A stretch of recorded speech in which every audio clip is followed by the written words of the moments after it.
안녕하세요. 저는 남편과 신혼생활을 즐기고 있는 30대 여성입니다. 오늘 제가 사연을 보내는 이유는 진정한 우정에 대해 이야기하고 싶어졌기 때문입니다. 살면서 겪어보니 우정에도 다양한 종류가 있더라고요. 초, 중, 고, 학창시절 내내 함께한 동창생들과 몇십 년 넘게 쌓아온 것도 우정이고, 대학교 동기들이나 직장 동료들과 희노애락을 함께하며 쌓아온 것도 우정이고요. 이렇듯 우리 주위에는 우정이라면 우정이라고 말할 수 있을 것들이 넘쳐납니다. 그런데 결혼, 장례식, 출산 등등 대소사를 겪으며 진짜 우정, 그리고 진짜 친구가 중요할 때 드러난다고 하잖아요. 제가 실제로 그런 일을 최근에 겪게 되어 그 이야기를 나눠보려고 합니다. 저는 28살, 딱 결혼 정년기에 결혼을 진행하게 되었어요. 늦지도 빠르지도 않은 나이였고 친구들도 거의 그쯤 이미 결혼을 했거나 결혼을 앞두고 있어서 관심이 많은 애들이 많았죠. 그러다 보니 친구들을 만나면 관심사가 온통 결혼 얘기로 흘러가지 않겠어요? 아무래도 결혼에 대해 이야기를 하게 되면 그 사람의 경제력에 대해 어렴풋이 예상이 가서 저는 말을 조심하는 편이었어요. 하지만 친구들 중에서는 그런 친구들도 있고 아닌 친구들도 있었죠. 대표적인 예가 고등학교 동창생 모임과 대학 동기들 모임에서의 차이였어요. 동창생들은요, 남편이 누가 됐던 별로 크게 개의치 않는 분위기였거든요. 그도 그럴 것이 결혼한 애들 중에는 동네에서 같이 나고 자란 남자 동창생과 결혼한 애도 있었고요. 나이 차이가 많이 나는 지방에 시집을 간 친구도 있었고요.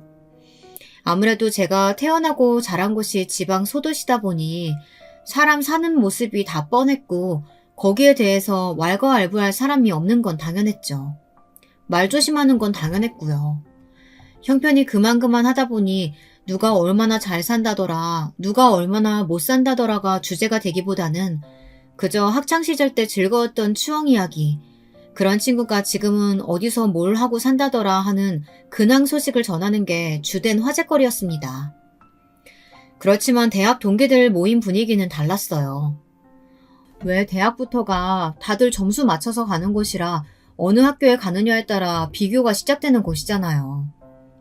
그래서 그런지 학교 다닐 때에도 누가 무슨 가방을 매는지, 누가 어디에 취업을 하는지 견제가 많았고, 졸업을 해서도 맨날 누가 어디에 해외여행을 갔더라, 누군 요새 의사를 만나더라 하는 비교의 비교가 끝이 없는 이야기들이 참 많았죠. 우리 대학교 때 수업 같이 듣던 애 기억나? 키 좀 조그맣고 얼굴에 여드름 많았던. 걔가 이번에 변호사랑 결혼했다더라? 어머, 진짜? 걔 팔자 폈다. 나도 소식 하나 들었는데. 03학번에 치어리더 하던 선배 있잖아. 그 선배 이번에 스튜디오스로 취직했대. 이 이야기를 주로 전하는 건 대학 때부터 늘 같이 다니던 친구들이었어요. 저에겐 대학 때부터 함께 해온 사총사가 있었습니다. 지금 생각해보면 그 애들은 참 대학을 다닐 때부터 저를 많이 무시했었어요. 제가 대학교에 입학할 무렵에는 정말 통통했거든요. 대학교에 가기만 하면 살이 저절로 빠진다는 엄마 아빠 말만 듣고 열심히 공부하고 스트레스를 먹는 걸로 많이 풀었더니 대학교 1학년 때는 같은 과 여자애들 중에서 제가 제일 뚱뚱할 정도였어요. 그러다가 1학년 겨울방학 때 독한 마음 먹고 살을 쫙 빼버렸거든요. 제가 봐도 다른 사람으로 전신 성형수술이라도 한 모습으로 변신을 했어요. 살이 빠지니 화장할 맛도 나고 옷을 사입을 맛도 나고 더더욱 스스로를 꾸미고 그러니 전보다는 몇 배는 이뻐지더라고요. 와, 너 내가 알던 애 맞아? 와, 진짜 예뻐졌다. 이래서 살찐 사람들을 두고 극지하는 복권이라고 하는 건가? 너 오늘부터 내 여자애라. 웃긴다. 네가 뭔데 내 여자 촬영이야. 얘한테 선택권을 줘야지. 야, 나도 너 마음에 든다. 네가 선택해봐. 얘야 나야. 이런 식으로 개강을 하고 그런 모습으로 나타나자 동기들이며 선배며 후배며 다들 난리가 난 거예요. 수업 끝나고 따라 나와서 번호를 묻는 남자들도 많았고요. 도서관에 있으면 음료수며 쪽지가 심심치 않게 올려져 있었고요. 동기들과 술자리에 가면 옆 테이블에서 막 마음에 든다고 말을 걸어오기도 했다니까요.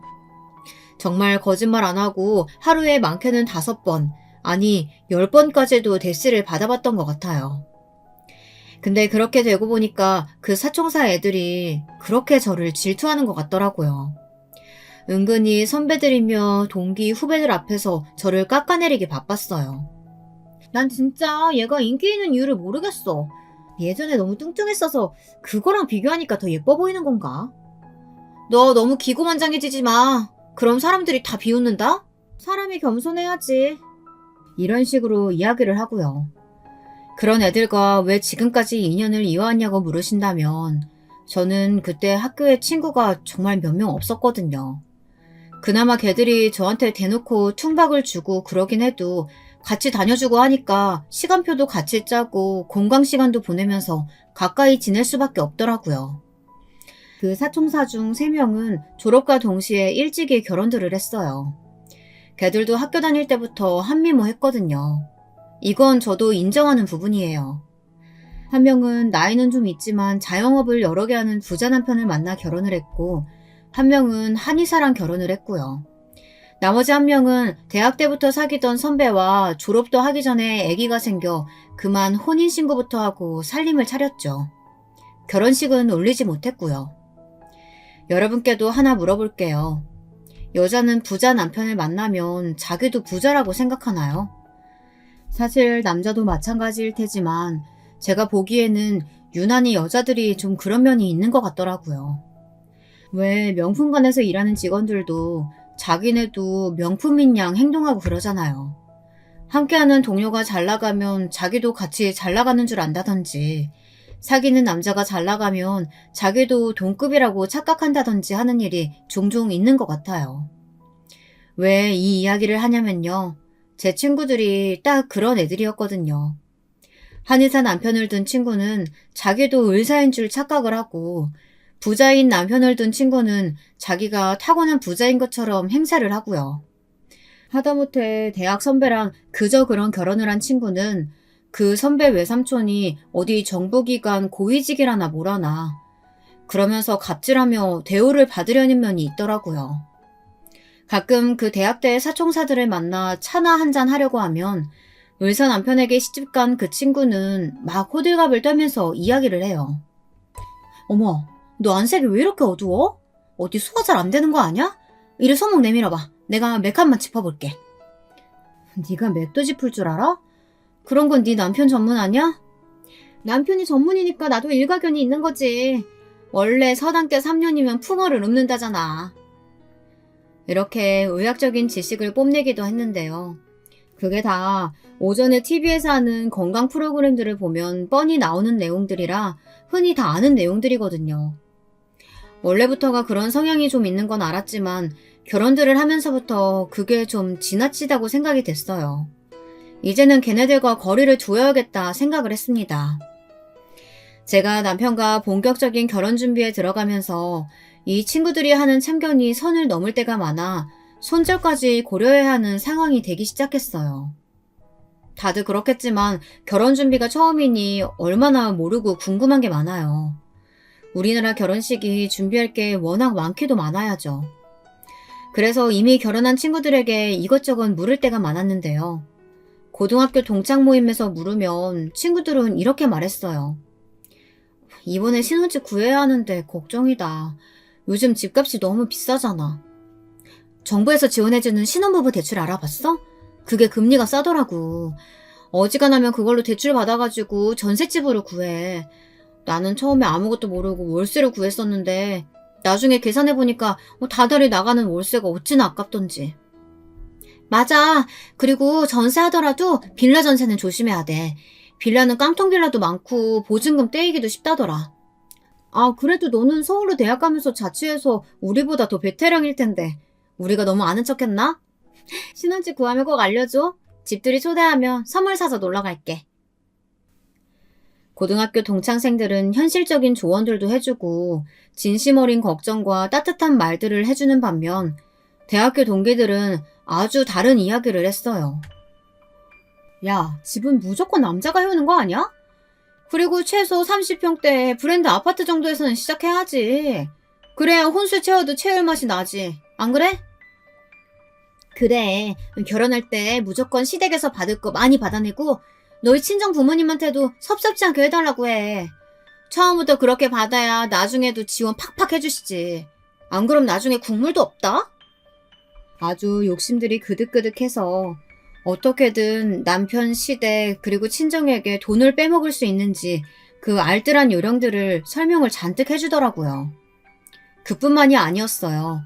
결혼식 스냅 사진은 야외에서 하는지 실내에서 하는지 해외에 나가서 찍는 건 없는지 신혼 가구는 어느 브랜드에서 하는지 예물은 얼마나 하는지 명품백은 어디 것을 받았는지 신혼여행은 어디로 가는지 등등 궁금한 것도 많고 참견하고 싶은 것도 많아 있었는데요. 그게 다 왜인 줄 아세요? 본인들이 얼마나 잘난 결혼을 했고 또 잘 살고 있는지 비교하며 자랑들을 하고 싶어서였어요. 이번에 신혼여행은 어디로 가기로 했어? 글쎄, 아직 안 정했는데 동남아 쪽 한번 가볼까 해. 야, 신혼여행일수록 비싸고 화려한 데로 가야지. 동남아가 뭐니 촌스럽게. 거기다 빈민 가구 못 사는 동네라 재미도 없어. 난 신혼여행 어디로 갔었는지 알아? 하와이로 15박 16일 갔었다고. 아, 얼마나 황홀하고 재밌었는데. 그거 알아? 거기 차들은 운전석이 오른쪽에 있다? 에게게? 겨우 하와이? 나는 미국 한 바퀴 쫙 돌았는데. 라스베가스에서 간 카지노에서 내가 크게 잭팟 터뜨려가지고 막 샴페인 한 잔씩 돌리고 그랬었어. 이런 식으로 은근히 자기들을 과시하기 바쁘더라고요. 혼수나 예물도 마찬가지였어요. 결혼 반지는 어디서 했어? 나 결혼할 때 오빠랑 대판 싸웠던 게 결혼 반지 때문이잖아. 아, 글쎄, 결혼 반지를 종로에 가서 맞추자는 거야. 어이가 없어가지고. 우기고 우겨서 까르띠에 커플링 받아내긴 했는데 아, 진짜 힘들었다. 절대 보석이나 명품백은 양보하지 마라. 심지어 결혼식이 얼마 남지도 않았는데 의사 남편을 둔 친구는 제 결혼을 말리는 듯한 발언을 하기도 했어요. 얘, 너 지금이라도 결혼 다시 생각해보는 거 어때? 솔직히 네 말만 들으면 니네 예비 신랑 뭐 사람은 괜찮지. 착하고 너한테 잘하고. 근데 네 남편 능력이 별로 없잖아. 아직도 합격 기다리고 있다며? 결혼식 바로 직전에 발표난다며. 내가 봤을 땐 너 그 남자랑 결혼하면 딱 봐도 평생 맞벌이 하면서 살아야 되는 팔자야. 그런 사람이랑 애까지 낳고 살아봐라. 남자가 경제적 능력이 없으면 같이 고달파지는 거야. 너도 다른 여자들처럼 애 낳고 몸 회복도 안 됐는데 막 복직하고 막 맞벌이 하고 싶어? 아, 게다가 애는 어린이집이며 남의 손에 맡겨지고. 여자가 돈도 벌고 살림도 하고 그러는 게 보통 쉬운 일이냐고. 이 결혼 늦기 전에 다시 생각해봐. 저는 정말 기분이 나빴어요. 맞아요. 남편은 당시 공무원 시험을 보고 있었고 1차 합격을 하고 면접까지 보고 마지막 합격 발표만을 기다리고 있었죠.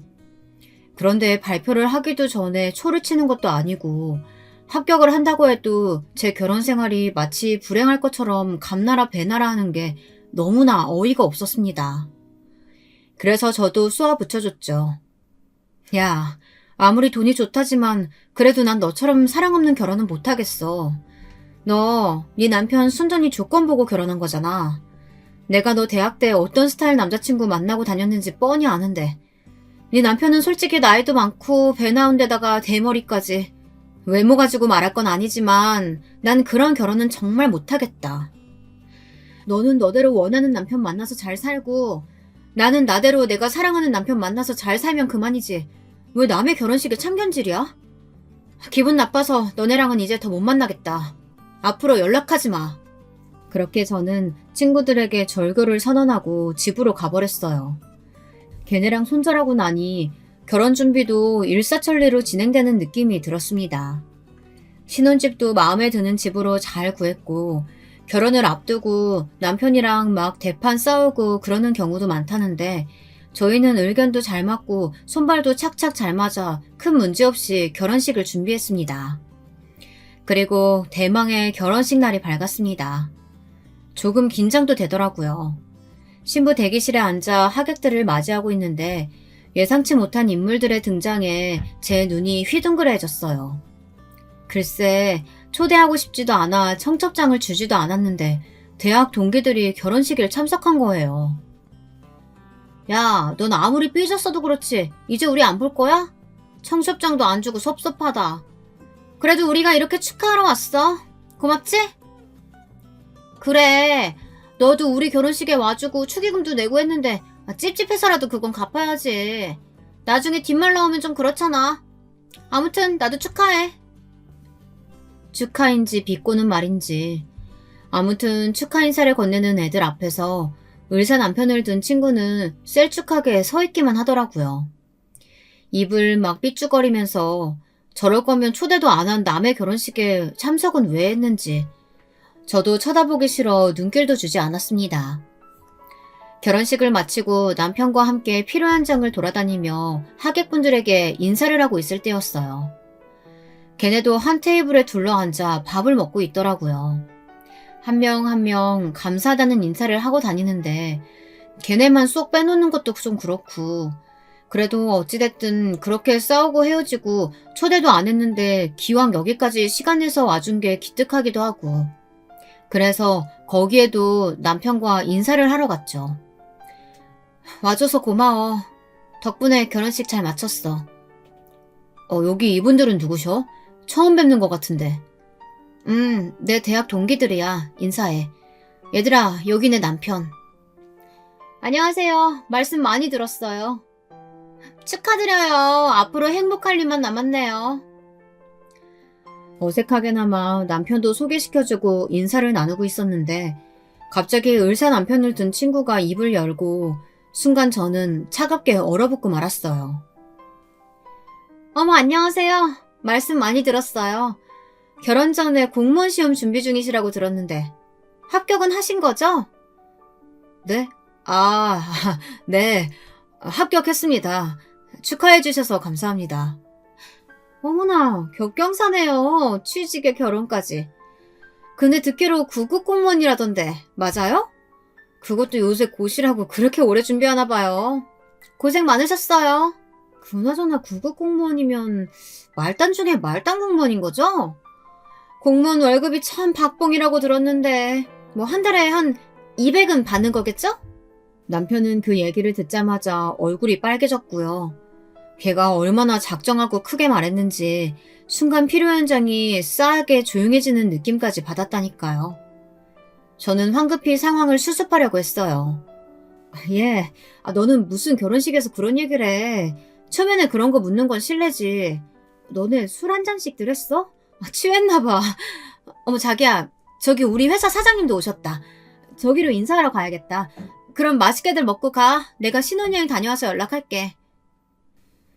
거기서 시댁 어르신분들, 제 가족과 친척들, 하객들도 많은데 막 따지고 얼굴 붉히고 싸울 순 없잖아요. 도망치듯이 남편의 손을 잡고 그 자리를 벗어나는 게 급선무였죠. 자리를 뜨면서 언뜻 보니 의사 남편을 둔 친구 표정이요. 아주 고소해하고 후련해 보이는 거예요. 한 방 먹였다 이런 느낌? 아주 작정을 하고 온 거죠, 애들이.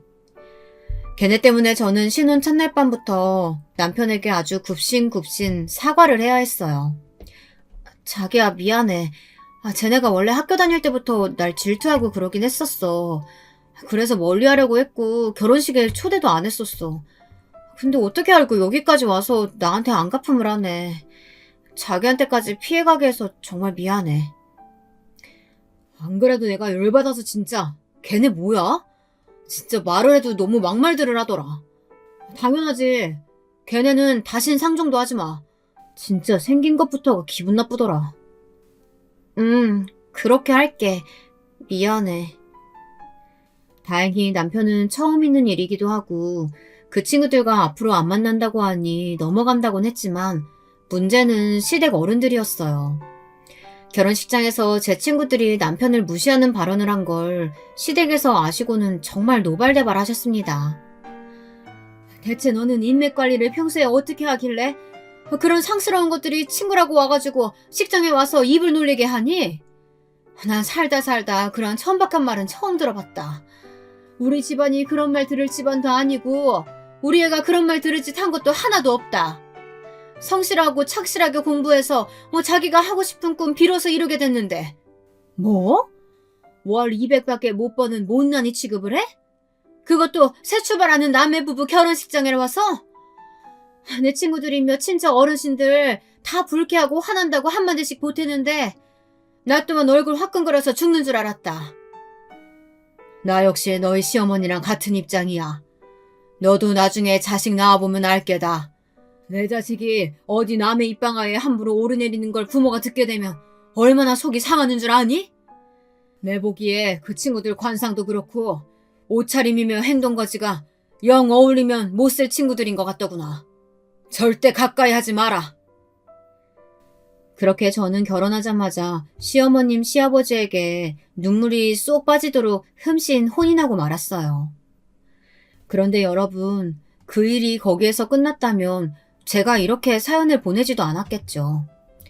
세상에 사람들 입이란 게 얼마나 무서운지 그날 결혼식장에서의 일을 계기로 제 친구들이며 지인들에게 아주 이상한 소문이 돌기 시작했습니다. 신혼여행을 다녀와 출근을 했는데 왠지 사람들 분위기가 이상한 거예요. 좀 수군수군 되는 것 같기도 하고 친한 같은 팀 직원에게 물어봤더니 글쎄 제 남편에 대해 안 좋은 이야기가 퍼지고 있는 겁니다. 내 개인적인 느낌인지 모르겠는데 요즘 사람들 분위기가 좀 이상하다. 나만 보면 무슨 얘기하다가 말고 자리 뜨는 게 내 얘기하는 것 같아. 혹시 뭐 아는 거 있어? 안 그래도 언니한테 얘기할까 말까 고민하고 있었는데 언니는 당사자니까 알고 계셔야 할 것 같아서 이야기해드리는 거예요. 언니 결혼식 이후로 사람들이 자꾸 언니 뒷이야기하는 것 같아요. 특히 언니 남편분에 대해서 말이 아주 많아요. 응? 우리 남편? 대체 무슨 얘긴데? 언니가 모자라도 한참 모자라는 결혼을 했다는 거예요. 남자네는 집이 찢어지게 가난한 데다가 대학 나와서도 정신 못 차리고 게임 중독에 술 중독에 그나마 언니가 학원비 생활비 다 대줘가면서 뒷바라지해서 9급 공무원 만들어서 결혼한 거라고요. 친정 부모님이랑 친구들도 그 결혼 결사반대했는데 언니가 그 남자한테 너무 푹 빠져가지고 앞으로 고생길 화난데 스스로 뛰어든 결혼이라고. 그렇게 말들이 많더라고요. 어머, 그런 이야기들을 해? 미쳤나봐. 그거 다 사실 아니야. 내가 그런 결혼을 왜 해? 네, 저도 그렇게 생각하고 또 그런 이야기하는 직원들한테 아니라고 설명했어요. 근데 당사자가 아니다 보니까 별로 믿지도 않는 눈치더라고요. 언니가 한번 나서서 해명해주는 게 좋지 않을까요? 말 같지도 않은 소문이라서 나서서 해명하기도 궁색하네. 알겠어. 내 조만간 자리 한번 만들어 볼게. 저희 시댁이 찢어지게 가난하다뇨. 정말 말도 안 되는 이야기입니다. 제 입으로 말하기 민망하고 자랑질 같아 굳이 나서서 떠벌리진 않았지만 저희 시댁이요. 우리나라에서 알아주는 자산가에 속합니다. 우리나라에서 내노라는 금융권에 종사하시는 분이 저희 시아버님의 아버지예요. 아버님도 대대로 금융권에 종사하고 계시고요. 게다가 아버님은 외국까지 유학 다녀오신 재원이고요. 어머님도 국내 유수의 선박회사 딸이고요. 남편 형들 모두가 다 MBA를 마쳤고 박사 학위들은 기본으로 가지고 계세요. 지금은 인터넷에 이름만 검색해도 결과가 나오는 인재들이에요. 그런 집안의 막내 아들이 웬 9급 공무원이냐고요? 사실 저희 아버님 생전 큰 소원 중 하나가 언젠가 공천되어 정치활동을 하는 거예요. 저희 시댁이 돈은 무지무지하게 많아서 이제 바랄 것도 없으니 슬슬 명예를 얻는 쪽으로 눈을 돌리시는 거죠. 그러다 보니 언젠가 국회의원이 되기 전에 집안에 공무원 자식 한 명쯤은 있어야 정치 행보를 펼치기에 있어 조금 수월할 것 같다고 아버님께서 생각하시고 먼저 제안을 하신 거예요. 남편도 지금은 공무원이지만 차근차근 단계를 밟아 정말 나라에 큰 결정을 하는 요직을 차지하고자 마음을 먹고 있고요. 혹시라도 뒷말이 나올까봐 일부러 9급부터 시작하긴 했지만 아버님의 재력에 어머님 집안의 인맥까지 힘입으면 7급, 5급, 사무관까지는 깔아놓은 꽃길을 그대로 밟고 가는 거나 다름이 없어요. 그런데 이런 이야기들이 도니 참 기가 막히더라고요. 나서서 해명을 해야 하긴 하겠는데 그렇다고 제 입으로 설명을 하자니 듣지도 않을 것 같고 들어봤자 믿지도 않을 것 같고요. 게다가 정말 유치하잖아요. 여러분, 사실 저는 시댁의 엄청난 부자고요. 나중에 우리나라에서 내노라 하는 큰 인물이 될 사람의 와이프입니다. 이렇게 떠들고 다닐 수는 없잖아요. 그래서 저는 결심했습니다. 헛소문을 낸 근원인 저희 동창 친구들과 회사에서 말 많기로 소문난 여자 직원들을 불러 직접 눈으로 보여주기로 했어요. 저희 시댁의 엄청난 재력을요. 그러기에 앞서 먼저 남편에게 양해를 구했습니다. 여보, 우리 다음 주나 다다음 주쯤에 집들이 한번 할까? 집들이? 난 좋지. 좋은데 당신 괜히 이런 큰 집 사는 거 자랑하는 것 같아서 좀 그렇다고 집들이는 안 하고 싶다고 했었잖아. 왜 갑자기 마음이 바뀌었어? 사실 그 결혼식 때 대학 동기들이 떠들어댄 것 때문에 이상한 소문이 도는 것 같아. 회사에도 그렇고 대학 동창들 사이에서도 그렇고. 글쎄 사람들이 뭐라는 줄 알아? 우리 부부가 바보 온달과 평강공주래. 자기 집이 찢어지게 가난하고 자기는 빈둥빈둥 놀고 먹길 좋아하는 한량의 백수인데 내가 뼈 빠지게 뒷바라지에게서 만든 게 고작 9급 공무원이란 소문이 돌더라니까. 뭐? 그것도 자기 대학 동기들이 낸 소문 아니야? 네, 이것들을 그냥. 걔네가 결혼식 때 벌인 행패 때문에 퍼진 말들이니까 근본적인 원인은 걔네들이 맞지. 그러니까 자기야, 나 지고는 못 사는 성격인 거 알지? 아무래도 본때를 보여줘야겠어. 다음 주에 아예 걔네를 초대해가지고 성대하게 집들이 하면서 입이 떡 벌어지게 만들어버리는 거야. 그 잘났다는 의사 남편, 부자 남편 다 초대해서 말이야. 무슨 의도인지 알겠다.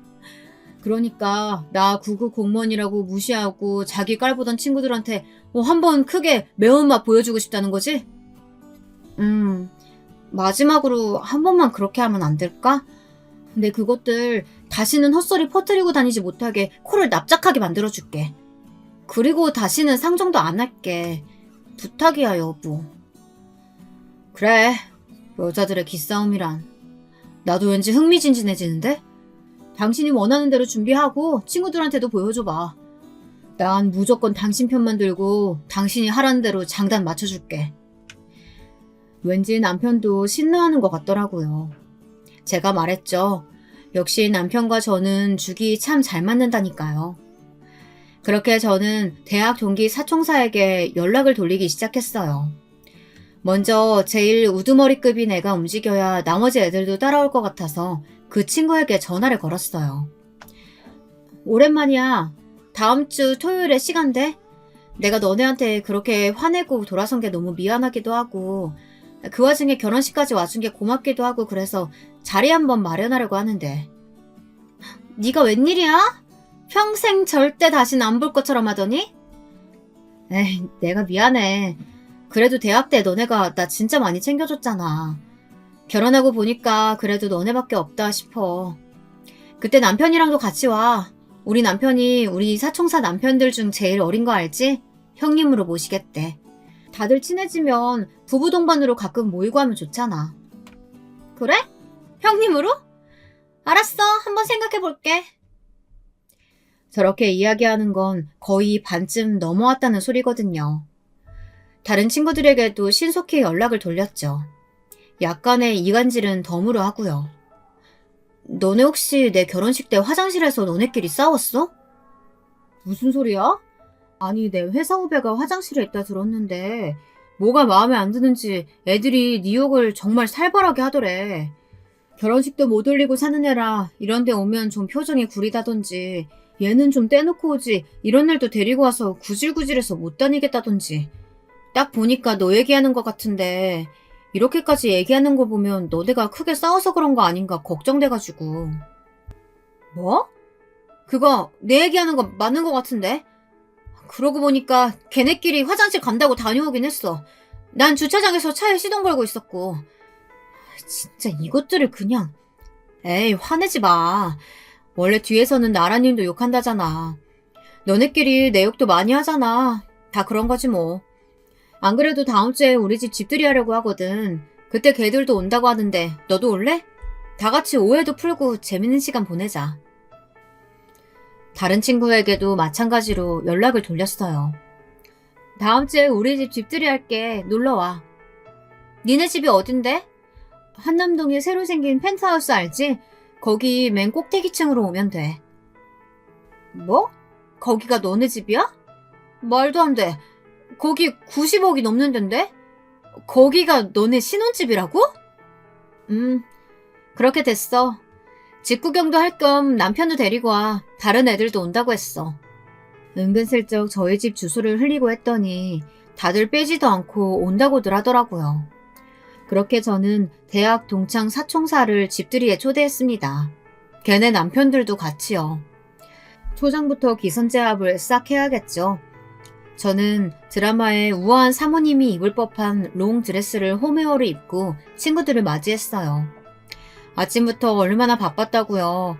샵에 가서 머리도 하고 메이크업도 받았는걸요. 남편도 마찬가지였어요.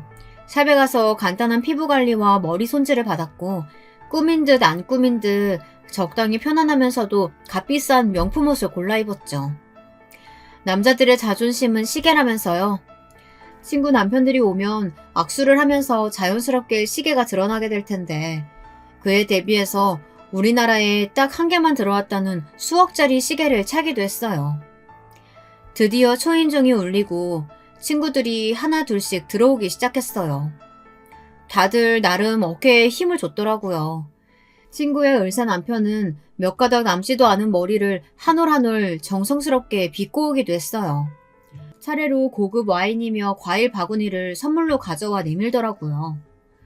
사람들은 현관에서 끝없이 이어진 복도를 통해 거실로 들어서자 그야말로 눈이 휘둥그레해진 모습이었습니다.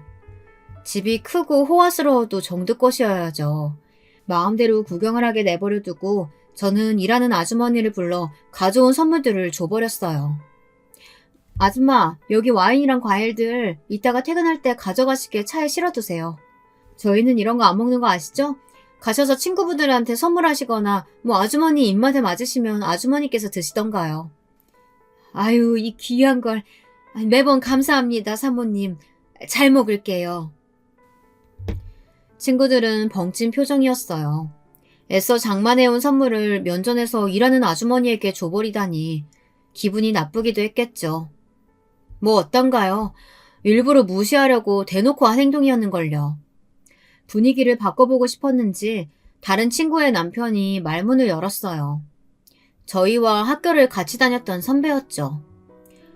야, 너 출세했다. 우리 같이 대학 다닐 땐 네가 이런 집에 살 거라고는 상상도 못했는데 어떻게 이런 으리으리한 집에 살게 된 거야? 사실 좀 민망해서 말은 안 했었는데 우리 시댁이 원체 부자셔서 이렇게 신혼집도 좋은 곳으로 지원해 주셨어. 나는 애들 말처럼 30평대 브랜드 아파트에서 검소하게 시작하고 싶었는데 어머님이 어찌나 만류하시던지. 사실 남편 혼자 자취하던 집도 40평이 넘었거든. 그런 데서 혼자 살다가 나까지 들어와서 살면 얼마나 갑갑하겠어. 이래저래 큰 집으로 구한 거지. 앞으로 애도 낳아야 할 테고. 그리고 여기가 결정적으로 우리 회사랑 진짜 가깝다? 차로 10분밖에 안 걸려. 여러모로 시댁 어른들이 나를 배려를 참 많이 해주신 거지. 친구 남편들은 집 여기저기를 둘러보며 감탄사를 내뱉었고 고개를 끄덕이며 제 이야기를 경청했어요. 그런데 제 친구들이요. 어쩐지 배가 엄청나게 아픈 표정이더라고요. 똥 씹은 얼굴로 앉아있던 한 친구가 문득 생각난 듯 질문을 던졌어요. 근데 너희 남편 구급 공무원이라고 하지 않았어? 나는 당최 이해가 안 되네. 이런 부잣집 아드님께서 구급 공무원이라니. 사업이나 뭐 다른 걸 해도 되지 않아? 맞아. 나도 그게 좀 의문이야. 우리 남편처럼 사업을 좀 해보는 건 어떠세요? 집에서 뭐든 지원 빵빵하게 해주실 것 같은데. 저희 남편 월에 2천만 원도 더 벌어요.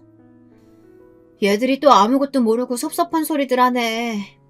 안 그래도 너네가 결혼식 때 9급 공무원 월급 200만 원이니 뭐니 떠드는 바람에 내가 얼마나 곤란했는 줄 알아?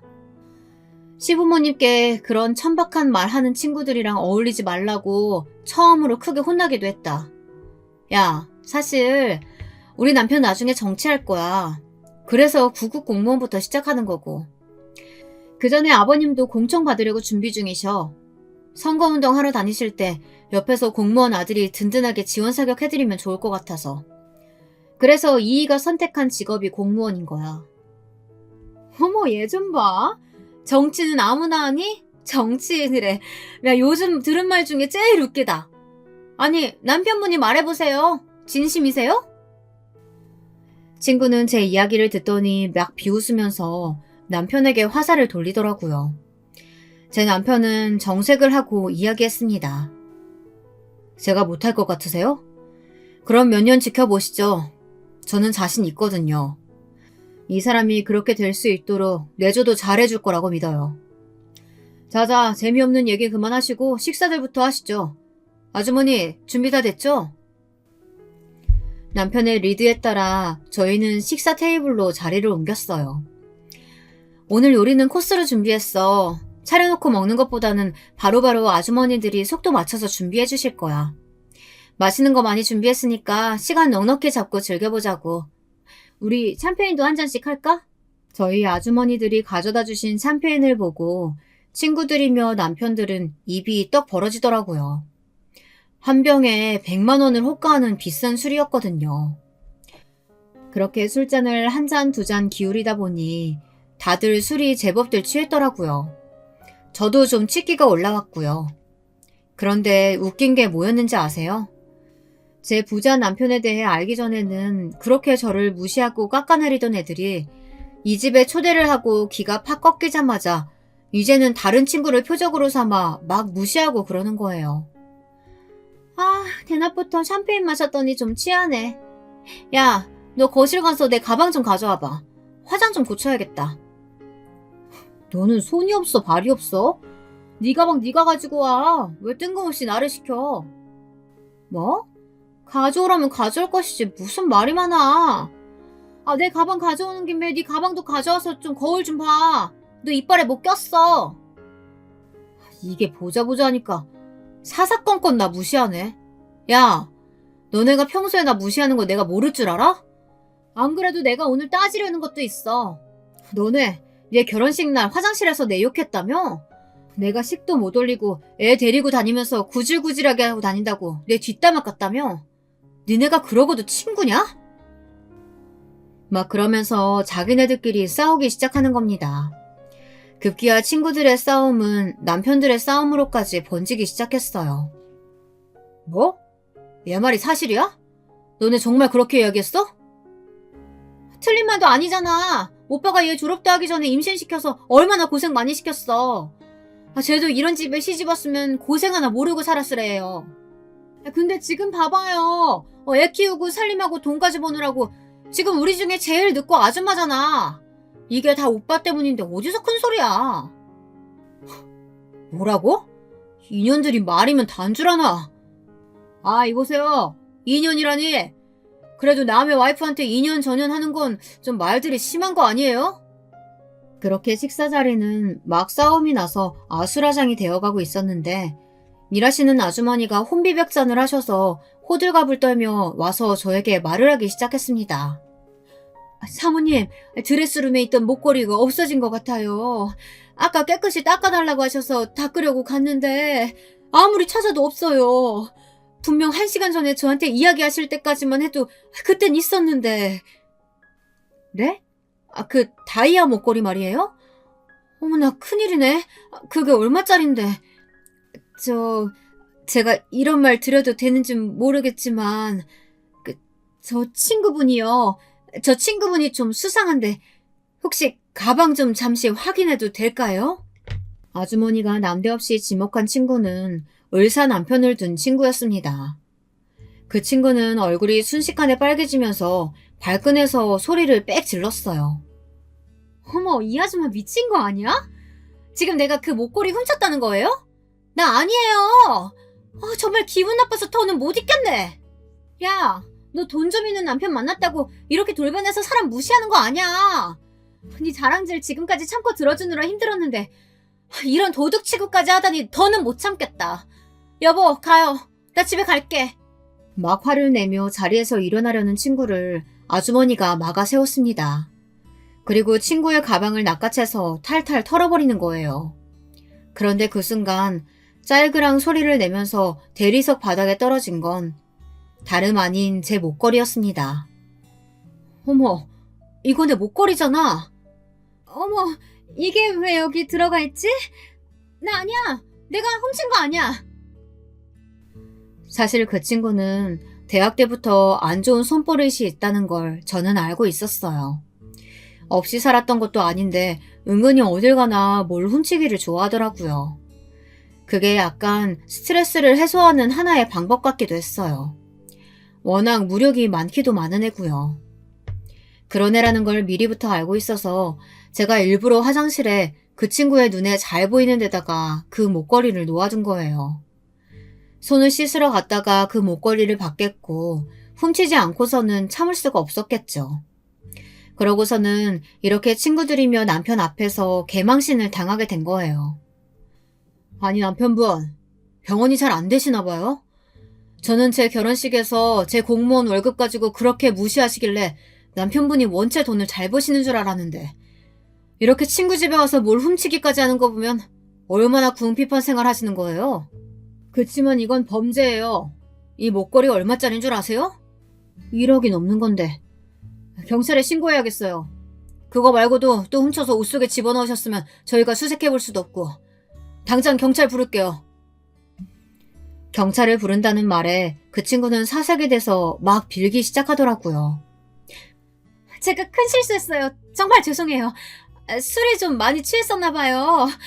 제가 한눈에 보기에도 고가의 다이아가 박힌 목걸이라 그걸 그런 화장실 같은 데 막 두면 안 될 것 같아서 나오면서 가져다 주려는 걸 가방에 넣고 까먹은 거예요. 죄송해요. 근데 맹세코 이거 말고는 손댄 거 없어요. 정말이에요. 사과할 게 그것뿐이야? 그동안 사사건건 나 무시한 거, 결혼식에서 작정하고 공무원 월급 들먹인 것도 그것도 다 당장 사과해. 그래, 내가 다 미안해. 잘못했어. 다신 안 그럴게. 그렇게 망신이란 망신은 다 하고 번갈아 가면서 사과를 마친 후에야 친구들은 집으로 돌아갔습니다. 참 사람이란 게 간사하죠. 제 남편과 제가 그런 으리으리한 집에서 부자로 사는 걸 알자마자 애들은 그렇게 전화를 걸어 돈을 빌려달라고들 하더라고요. 어느 날은 을사 남편을 둔 친구가 전화를 걸어와서 친한 척을 하며 막 급전이 필요하다는 거예요. 있지. 나 급하게 1,000만 원만 빌려줄 수 있을까? 은행 이자로 해서 빌려주면 정말 고맙겠어. 왜? 무슨 일인데?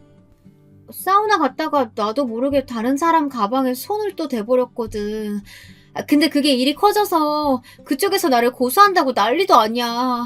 하나밖에 없는 엄마 유품이라나 뭐라나. 난 그것도 모르고 집에 가는 길에 지하철에 어디 쓰레기통에 버려버렸어. 합의금 해줘야 되는데 남편 알면 정말 나 죽어. 이혼감이야. 한 번만 더 훔치다 뭐 걸리면 가만히 안 둔다고 했었거든. 주변에 이렇게 큰돈 바로 빌려줄 수 있는 사람이 너밖에 없어서 그래. 나 좀 도와주면 안 될까? 도와주긴 뭘 도와줍니까? 이참에 남편한테 호되게 욕을 얻어먹든 유치장 신세를 지든 해서 그놈의 도벽을 좀 고쳤으면 하는 바람에서 깔끔하게 거절을 해버렸습니다. 이런 게 참 우정이죠. 그러고 며칠 후에는 부자 남편을 둔 친구가 연락을 해왔지 뭐예요. 우리 남편이 이번에는 베트남에서 사업해보려고 하거든. 그쪽에서 커피 체인점 하면 그게 그렇게 승산이 있대. 혹시 너희 시댁에서 투자금을 좀 융통할 수 있을까? 지분 설정은 확실하게 할게. 너네 시댁도 커피 체인점 주주 되는 거야. 혹시 알아? 잘 되면 막 전 세계로 뻗어나갈지. 그리고 말이 나와서 하는 얘긴데 혹시 너희 시댁분들 중에 베트남 쪽으로 인맥 있는 사람은 없을까? 당연히 있고 말고요. 저희 시어머님의 외조카가 여러 나라에서 외교관 일을 하는걸요. 베트남에서도 몇 년 주재원으로 있었다고 들었는데요. 그분을 통하면 고급 인맥과도 연이 닿을 수 있겠죠. 그러나 그것도 깔끔하게 거절하고 알려주지 않았습니다. 네 부자 남편 그렇게 자랑하더니 왜? 사업이 요새 어려워? 근데 우리 남편은 사업 쪽에는 원체 관심이 없어서 미안한데 도와주긴 힘들겠다.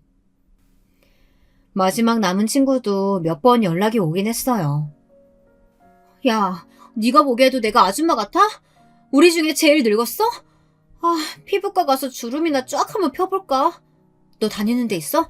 나도 같이 데리고 가주라. 아, 걔 을새 남편이 피부과 전문이라고 하지 않았나? 우리 거기로 가자. 거기서 크게 결제 한번 지르고 걔 기를 아주 확 죽여버리는 거야. 어때? 아, 생각만 해도 신난다. 제가 미쳤나요? 아까운 제 돈으로 남의 피부를 땡겨주고 남의 자존심까지 세워주게요. 그 친구에게도 단칼에 거절했더니 더 이상 그런 부탁을 하진 않더라고요. 돈이 좋은 게 뭔지 아세요? 그렇게 친구들에게 모질게 단칼에 거절을 해도 애들은 저한테 잘 보이고 싶어 안달인 거예요. 지금 당장은 아니지만 언제라도 큰돈이 필요할 때 손을 벌릴 비빌 언덕 같은 게 필요하다고 판단한 게 아닐까요? 그렇지만 저는 그 사총사에게 비빌 언덕이 되어줄 생각은 추호도 없습니다. 저는 이번 일을 계기로 진짜 친구를 남기고 가짜 친구를 걸러낼 수 있게 되었어요. 우정에도 참우정과 거짓 우정이 있다는 걸 알게 된 셈이죠. 제 진짜 친구들은 제가 결혼할 때 진심으로 제 이야기에 귀 기울여주고 따뜻한 마음을 나눠준 고등학교 동창들이라고 생각해요. 실제로 정말 힘이 되고 있어요.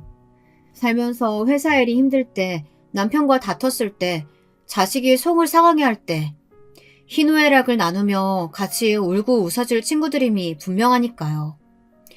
그 친구들에게도 제 남편의 정체를 밝혔고 처음에는 굉장히 놀랐지만 전과 사이가 달라진 것은 하나도 없었습니다. 아, 이제는 당당하게 친구들에게 도움을 주긴 해요. 한 친구는 며칠 전 급하게 전세 보증금을 올려줘야 하는데 낼 돈이 없다기에 제가 큰 돈을 선뜻 조건 없이 빌려주기도 했어요. 그 친구도 정말 고마워하며 제가 필요 없다는데도 다달이 은행 이자에 얼마를 더 붙여 제 통장에 넣어주고 있습니다. 다른 친구는 남편과 자영업을 하는데요. 얼마 전까지 코로나 때문에 소상공인들이 참 힘들었잖아요. 제 친구의 가게도 큰 타격을 입었었는데 그 친구를 위해 그 가게 매출을 올려주려고 저도 무척 노력했어요. 제 친구들, 회사 사람들, 남편 인맥을 동원해서 손님이 끊이지 않게 했고 저 역시 기회만 되면 그 식당에 가서 결제하고 가게 일을 돕기도 했어요.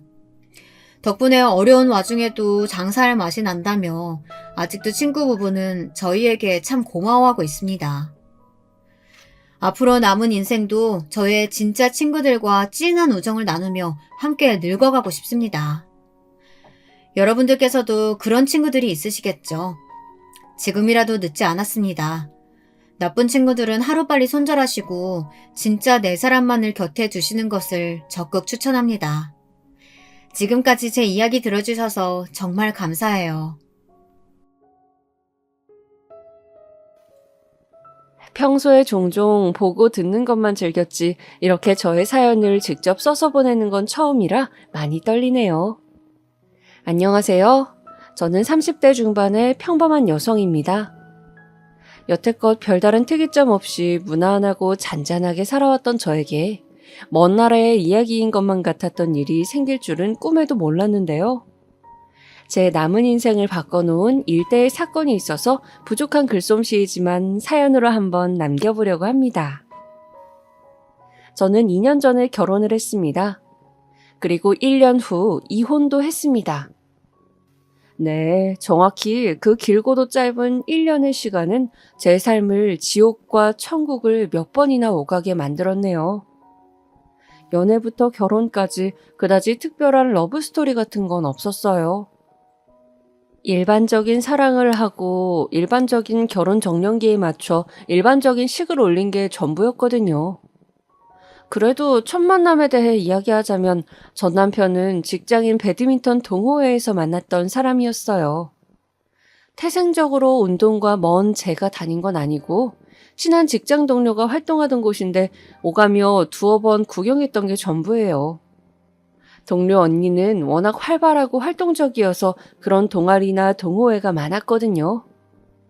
워낙 말 수 없고 내성적이던 제가 유일하게 직장 내에서 정을 붙이고 있던 사람이라 일이 끝나고도 둘이 종종 놀러 다니곤 했어요.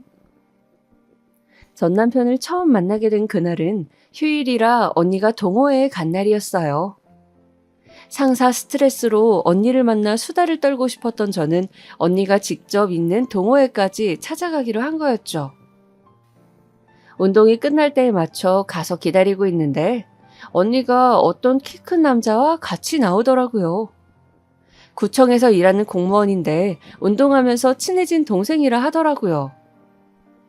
셋이서 같이 저녁을 먹으러 가자는데 저는 워낙 낯을 가리는 터라 내키지 않았지만 둘이 워낙 친근해 보여서 알겠다고 할 수밖에 없었습니다. 그런데 밥 먹는 내내 그 남자가 저를 은근히 계속 챙겨주더라고요. 젓가락이 떨어지면 쏜살같이 먼저 새로 준비해주고 계속 고기를 제 것만 덜어주거나 그런 것들이요. 이렇게 말하니 혼자 김칫국 마시는 것 같죠? 그런데 저만의 착각이 아니었어요. 사실 그 남자는 언니와 걸어오는 와중에 멀리서 온 제가 마음에 들어 같이 밥을 먹으러 가자고 조른 거였대요. 그 만남을 시작으로 매일 저를 데리러 오고 꾸준히 연락도 하고 필요한 것들을 틈틈이 챙겨주면서 그분은 저에게 적극적으로 구애를 해왔어요. 저는 남자를 많이 만나보지도 않았고 집안 사정이 어려워 항상 연애가 사치처럼 느껴졌거든요. 하지만 그렇게 한결같이 물심양면으로 잘해주는데 싫다고 할 사람이 어디 있을까요? 먼저 다가와 준 게 고맙기도 하고요. 웃긴 건 그분은 그때 제가 운명처럼 느껴졌대요. 그날 그 시간 그 자리에 서 있던 제가 마치 오래도록 자신을 기다려온 기분을 느껴서 신기했다고 하더라고요. 입에 발린 소리에 넘어가 어쩌다 보니 시작한 연애였지만 그런 현실적인 사랑을 받은 건 처음이었던 것 같아요. 제가 3만큼 사랑을 하면 7만큼의 사랑을 되돌려주는 그런 사람이었죠. 나를 진심으로 아껴주고 사랑해준다는 느낌을 받은 것도 그때가 처음인 것 같고요. 옛날 이야기이긴 해도 결혼 약속하기 전 프로포즈 하던 당시 깜짝 파티를 열고선 11장이나 되는 편지를 읽어주며 눈물을 뚝뚝 흘린 사람이었어요. 그 모습을 보며 도리어 웃음이 나오는데 이 사람이라면 내 삶을 믿고 맡겨도 되겠다 싶더라고요. 그때는 분명 그랬어요. 내 어려운 사정을 알고도 모든 게 괜찮다고 말해주니까 결혼을 결심하게 되더라고요. 그깟 종이 11장이 뭐기에 그 약속들은 평생 지켜질 거라 굳게 믿었는지. 지금 생각하면 씨알도 안 먹힐 정말이지 환장할 노릇이지만요. 결혼을 준비하면서도 남편과는 사소한 다툼 하나 없었어요. 다만 몇 가지 다른 부분에서 찜찜하고 화나는 일은 몇 가지 있었지만요. 처음 상견례를 하는데 저희 부모님은 30분 먼저 오셔서 기다리고 계셨어요. 일찍 온 건 부모님이 워낙 긴장하신 탓에 도착 시간을 잘못 계산한 거긴 하지만 예비 시부모님은 약속한 시간이 지나고도 모습을 보이지 않는 거예요. 남편은 안절부절 못하면서 오고 계시다는 말만 반복하고요. 그렇게 30분가량이 지나고서야 시부모님이 느릿느릿 가게 안으로 걸어오시는 겁니다. 그러면서 오늘따라 차가 막혔다고 둘러대는데 손에는 음식점 바로 옆에 있는 커피숍에서 산 커피컵을 들고 계시더라고요. 그것도 심지어 반은 마신 것 같은 상태로요. 그 순간부터 이미 기분이 상해버렸습니다. 그럴 수도 있다고 괜찮다며 웃어 보이는 부모님을 보니 속이 더 상했고요.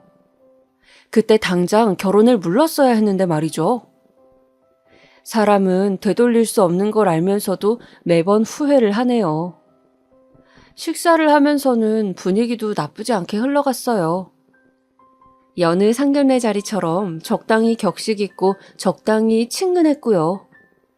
그렇게 식사를 다 끝내고 나서 다 같이 일어서는데 천천히 준비하고 나오던 시어머님이 혼잣말하는 걸 제가 들은 거예요. 아니면 그냥 저만 들리게 말씀하신 것일지도요. 아유, 밖에서 식사하면서 이렇게 곤욕스러운 건 처음이네. 네? 어머님 혹시 어디 불편하셨어요? 아니, 시간이 지나서 하는 말인데 분위기도 그렇고 메뉴도 좀 그렇고 좀 형편없긴 하잖니.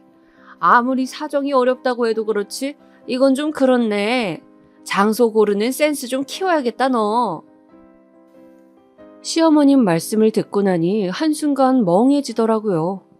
할 말 다 끝났으니 볼 일 없다는 듯 유유히 걸어 나가시는데 이 찜찜한 기분을 어떤 말로도 표현할 수가 없더라고요.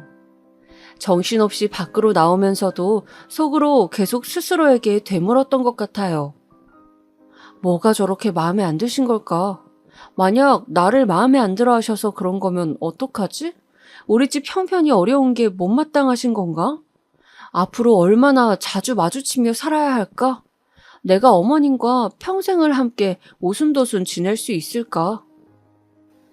답은 없고 고민과 의심으로만 머릿속이 꽉 차 있는데 어느새 신랑이 다가와서 모든 걸 알고 있다는 듯 제 손을 꼭 잡아주는 겁니다. 오늘 힘들었지? 혹시나 마음 상한 일 있었다면 미안해. 다음엔 자기가 신경 쓸 일 없도록 내가 더 많이 노력할게. 그 몇 마디 말로 얼었던 마음이 조금이나마 풀어지는 것 같았어요. 이런 식이면 앞으로 그 어떤 다툼이 있더라도 원만하고 현명하게 해결해 갈 수 있지 않을까 싶더라고요. 조금 더 예민하게 고민했었다면 다른 선택을 했을 수도 있었을 텐데, 그땐 오히려 확신을 갖게 하는 기회가 되었네요. 그 후로 크고 작은 일들을 거치고 거쳐서 우리는 만난 지 1년 만에 결혼을 하게 되었습니다. 달라진 건 많지 않았어요. 시부모님 연락에 신경 쓰게 되었고 함께 사는 사람이 생겼고 유부녀가 되었다는 자각 정도요. 다만 평소 기대치가 높은 편이 아니긴 했지만 신혼생활이 생각보다 더 로맨틱하진 않다는 사실에는 조금 울적해졌습니다. 사랑하는 사람과 함께 눈을 뜨고 함께 눈을 감는 일상이 정말로 낭만적일 줄 알았는데요. 나와는 평생을 다르게 살아온 사람과 하루아침에 같이 살게 되고 맞춰나가는 게 도통 쉬운 일은 아니더라고요. 정적인 생활을 좋아해서 최소한의 움직임으로 살아온 저와 달리 남편은 인생을 제대로 즐기겠다는 자세로 굉장히 활동적이었거든요. 연애할 땐 이렇게 반대점들이 재미있고 좋았는데 결혼하고 나니 하나같이 전부 다 거슬리고 불편하게 느껴지는 거예요. 하지만 그 당시엔 그렇게 안 맞는 점뿐이어도 서로를 사랑했기에 견딜 수 있었던 것 같아요. 당장은 막막해도 몇 년, 몇십 년을 함께 하다 보면 언젠가는 꼭 맞는 부부로서 살아갈 거라고도 믿었어요. 그런데 이거야말로 저만의 착각이었나 봐요. 짐 정리가 끝나갈 무렵 신혼집 집들이를 하는 날이었어요. 제가 낯을 많이 가리는 터라 결혼하기 전에 남편 친구들을 많이 못 봤거든요. 이야기를 자주 전해 들은 몇 명 빼고는 아예 누가 있고 어떤 사람이 있는지도 몰라요. 그렇지만 결혼하고 나서 맞이하는 첫 집들이니까 저도 꼭 대접하고 싶었어요. 그래서 남편이 가장 가깝게 지내는 대학교 친구들을 초대하는 자리를 마련했고요. 잘 못하는 음식도 정성스레 준비하면서 첫인상을 잘 남기고 싶어서 많이 노력했죠. 그렇게 당일날이 되고 총 7분이 오셨더라고요. 활달한 남편의 친구라서 그런지 다들 유머러스하고 유쾌했어요. 웃고 떠들며 술이 들어가고 시간도 지나면서 저도 그제야 긴장이 조금씩 놓이더라고요. 그때 누군가 초인종을 누르는 겁니다. 저 말고도 다른 사람들은 전부 알고 있었는지 오긴 왔네. 원래 주인공은 늦게 오는 법이지 라는 말을 주고받는 거예요. 뭐지? 왜 아무도 얘기 안 했지? 싶은 마음으로 나가보았는데 웬 어린 여자 한 명이 서 있더라고요. 안녕하세요. 민석 오빠 집 맞죠? 집들이 왔어요. 크고 낭랑한 목소리로 인사를 건네는데 저도 놀라서 얼른 고개 숙여 인사를 했죠. 함께 안으로 들어가 보니 남편과 친구분들이 환하게 맞이하더라고요. 대학교 때부터 함께 놀던 친구 무리 중 유일한 여자이자 동생이라고 하더라고요. 편하게 이름으로 불러서 서윤 씨라고 말할게요. 결혼식 때 와서 인사도 했다는데 너무 정신이 없었는지 기억은 안 났어요. 그들끼리는 다들 굉장히 막역한 사이 같기도 하고 서윤 씨도 워낙 활발하고 털털해서 그러려니 했습니다. 그렇게 1시간 정도 더 놀다가 한 분이 다른 일정으로 가봐야 한다고 일어나셔서 서서히 자리가 정리되는 분위기였죠. 그런데 자기가 온 지 얼마 안 됐는데 벌써 끝나는 거냐면서 서윤 씨가 아쉬워하시더라고요. 그래서 저희 부부와 다른 한 분이 남게 되었고요. 서윤 씨는 꽤나 남편을 잘 따르던 동생이었나 봐요. 그제야 깊게 이야기를 들어보니 서윤 씨 본인은 낯을 가려서 사람들과 잘 어울리지 못하는 편이었대요. 그런데 선배였던 남편이 잘 이끌어주고 챙겨준 덕분에 친구들도 생기고 이렇게 친절한 무리까지 만들어져서 너무 고마웠다고 하더라고요. 이에 남편은 마치 친동생 대하듯이 자기가 없으면 어쩔 뻔했냐며 으스대고요. 묘하게 소외감이 들었지만 당연히 저는 모르는 이야기이니까 그런 거라고 생각하며 넘겼습니다. 서윤 씨는 본인이 초등학교 교사니까 나중에 아이를 낳으면 꼭 맡겨달라는 식으로 농담까지 하기에 오히려 긍정적으로 생각하게 됐고요. 그 첫 만남 이후로 우리는 종종 보는 사이로 변했습니다. 서윤 씨와 남편은 같은 고향 출신이라 그런지 챙겨주는 게 남달라 보였어요. 왜 저에겐 한 번도 이야기한 적이 없었는지 의문이긴 했지만요. 그러다 한 번은 서윤 씨를 포함한 남편 친구들이 집으로 놀러 오기로 한 날이었어요. 그런데 운도 나쁘지 하필이면 그날따라 제가 일이 더 생겨서 야근을 한 후에야 퇴근을 했거든요. 그런데 제가 도착하기도 전에 갑자기 시어머님이 집에 들리신 거예요. 얼른 집으로 가보니 시어머님은 꽤나 화가 나 계셨더라고요. 아마도 아내 없이 남편이 집에서 친구들, 거기에 어머님이 모르는 여자가 끼어서 노는 게 언짢으셨던 것 같아요. 어느 정도 눈치를 챈 저는 일단 급히 인사부터 드렸죠. 어머님, 안 그래도 연락드리려고 했었는데 어쩐 일로 오셨어요? 어머님은 손님들 눈치가 보이던지 거실에선 듣지 못하게 작은 소리로 대답하셨어요. 어쩐 일은 무슨, 뭐 좀 전해주러 왔다. 그런데 민정이 그래도 네가 집주인이잖아. 손님들 와 계신데 늦으면 어떡해? 신혼인데 다들 뭐라고 생각하겠니? 오늘 갑자기 야근이 생겨서 정신이 없었어요. 다음엔 더 신경 쓸게요. 그나저나 저 여자애는 누구니? 처음 보는데. 친한 동생이라던데요. 대학교 때부터 알던 사이래요. 성격도 좋네. 신혼집에 남자들 사이에서 혼자 앉아 웃고 떠들고 하는 걸 보면. 쌀쌀맞은 시어머니의 성격을 알기에 저는 그 말이 서윤 씨를 안이 꼽게 보고 계신다는 뜻인 걸 바로 알아차렸어요.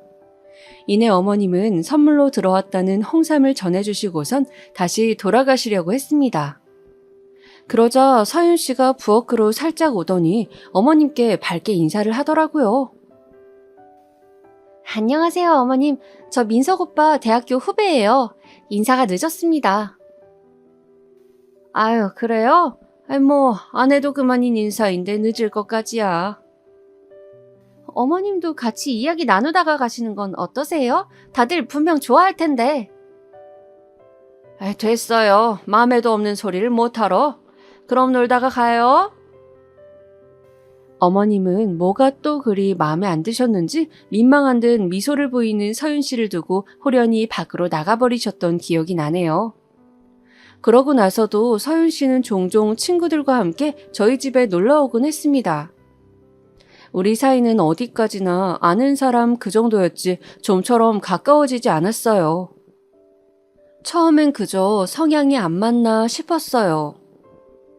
그러고 나서 몇 달 후 코로나로 인해서 저는 재택근무로 바뀌게 되고 집에서 보내는 시간이 많아졌습니다.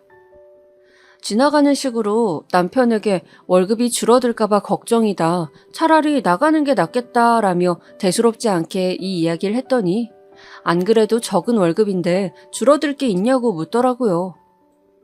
말투는 딱히 문제될 거 없었지만 저는 뭔가 빈정이 상해서 반박했죠. 적게 버는 거 아니다. 이 정도면 이 나이의 평균이다 라고요. 그랬더니 결혼할 때 가지고 온 게 별로 없으면 눈치껏 더 크고 좋은 직장으로 옮기는 게 일반적이지 않느냐고 하대요. 저 부모님 건강이 편찮으셔서 집안 형편이 어려워졌지만 여태껏 모아온 돈으로 신혼집 빼고는 나머지 전부 다 평균치 맞춰서 해결했어요. 예단도 현금으로 맞춰보냈고 혼수도 부족함 없이 했고요. 다만 집은 남편이 결혼하자고 할 때부터 본인이 알아서 해결하겠다고 했었고 저희 집 상황 뻔히 다 알기에 큰소리치던 부분이었고요. 어느 정도는 대출받아서 구했고 그 돈은 저도 일정량 함께 갚아나가고도 있었어요. 이제 와서 갑자기 저렇게 본인이 전부 준비한 척 양보한 척 하니까 어이가 없었어요. 말실수라고 넘어가고 싶었지만 아마도 속으론 내내 본인이 빚진다는 생각을 해왔던 거겠죠. 그 순간 어머님이 상견례 때 하셨던 말씀이 불현듯 떠올랐습니다. 분위기도 그렇고 메뉴도 그렇고 좀 형편없긴 하잖니. 아무리 사정이 어렵다고 해도 그렇지 이건 좀 그렇네. 설마 시댁 안에서 우리 집 상황에 대해 처음부터 끝까지 공유를 했나라는 생각이 들었지만 괜히 이런 걸로 싸움을 크게 만들고 싶지 않아서 그만두었죠. 전보단 아니었지만 남편은 여전히 저에게 잘했고 처음엔 같이 살면서 맞지 않았던 부분도 이젠 조금씩 서로에게 맞춰가고 있다고 생각했거든요. 얼마 후 오랫동안 만나지 못했던 직장 동료 언니를 간만에 보는 날이었어요. 결혼식 이후로 한 번도 보지 못한 탓에 나를 잡고 이런저런 수다를 떨었는데 언니가 제 결혼식에서 인사한 사람이 배드민턴 동호회에 가입했다고 하더라고요. 처음엔 제 지인인 줄 알아서 그러냐고 하고 넘기려 했는데 촉이란 게 정말 무서운 거 있죠? 지난번 만났을 때 남편이 한 말이 갑자기 생각나더라고요. 서윤 씨가 운동을 배우고 싶어 하는데 혼자 하면 금방 그만둘까봐 고민 중이라고 했다고 지나가듯 이야기했거든요.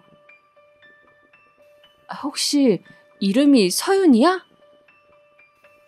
너도 역시 알고 있었구나. 민석이 친구 맞지? 결혼식 때 계속 옆에서 자리를 지키길래 난 또 친동생인 줄 알았거든. 아는 동생이래. 그럼 동호회에서 둘이 같이 운동해? 아무래도 보통은 그렇지. 왜? 신경 쓰여? 아니, 뭐, 딱히. 따지고 보면 나보다도 먼저 알았던 동생이기도 하고, 둘이 노는 거 보면 그냥 친남매가 맞거든. 아무리 그래도 남편의 친한 동생을 신경 쓰는 게 좀스러워 보일까봐 저는 애써 표정 관리하며 넘어갔어요. 그런데 만남이 끝나고 돌아가는 길에 언니한테 금방 또 전화가 오더라고요. 뭘 두고 갔나 싶어서 전화를 받았는데 언니가 말하길 네가 신경 쓰일까봐 얘기 안 하고 있었거든. 나는 두 사람 다 알고 있는 입장에서 이런 말 하는 것도 조심스럽고. 그런데 사실 좀 그래. 서윤 씨랑 뭐 같이 운동할 수야 있지. 친한 오빠 동생 사이니까. 그런데 둘이 같이 왔다가 같이 나가더라고. 그냥 내내 계속 붙어있다고 보면 돼. 우리 다 민석이 결혼한 거 아니까 장난스럽게 놀리면 걔는 남동생 같은 동생이라면서 웃어 넘기거든? 그런데 그때마다 서윤 씨는 전혀 웃음기가 없단 말이지. 그게 참 그래. 느낌이라는 게 항상 맞을 순 없지만 확률로 따졌을 땐 꽤나 들어맞잖아. 그 이야기를 듣고 저는 당장 어떤 말도 할 수 없었어요. 갑자기 가슴이 꽉 막힌 듯 말이 안 나와서요. 알겠다고 고맙다고 말하고선 서둘러 전화를 끊고 집에 돌아와 누워서 곰곰이 생각을 해보았습니다.